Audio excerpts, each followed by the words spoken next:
Hello guys, ഇന്ന് എൻ്റെ 5 വയസ്സിൻ്റെ ഇഞ്ചക്ഷൻ എടുക്കാൻ പോവാണ്. പോയിട്ട് വരുമ്പോൾ എന്താവോ എന്തോ. പോയിട്ട് വരും ചേച്ച.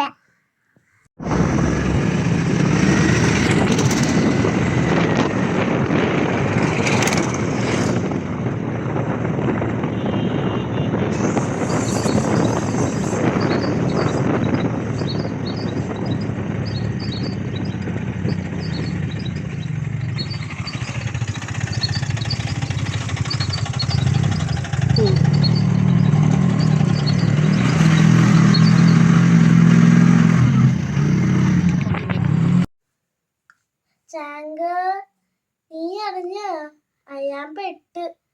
അപ്പൊ ഗൈസ്, ഇന്ന് അയാൻ്റെ 5 വയസ്സിൻ്റെ ഇഞ്ചക്ഷൻ ഉണ്ടായിരുന്നു. അപ്പോൾ ഈ സിസ്റ്റർ അകത്തോട്ട് കയറ്റി വിട്ടു. അതുകൊണ്ട് ഇഞ്ചക്ഷൻ എടുക്കുന്നതിൻ്റെ വീഡിയോ എടുക്കാൻ പറ്റിയില്ല. ഇപ്പം ഇതാണ് അയാൻ്റെ അവസ്ഥ. ഇപ്പം പനി 100-ലും 102-ലും ഇരിക്കുന്ന അവസ്ഥയാണ്. അപ്പം ഇത്രയേ ഉള്ളൂ നമ്മുടെ വീഡിയോ. വീണ്ടും ഒരു വീഡിയോ ആയിട്ട് വീണ്ടും വരാം. ടാറ്റാ. സബ്സ്ക്രൈബ് ചെയ്യാത്തവർ സബ്സ്ക്രൈബ് ചെയ്യണേ.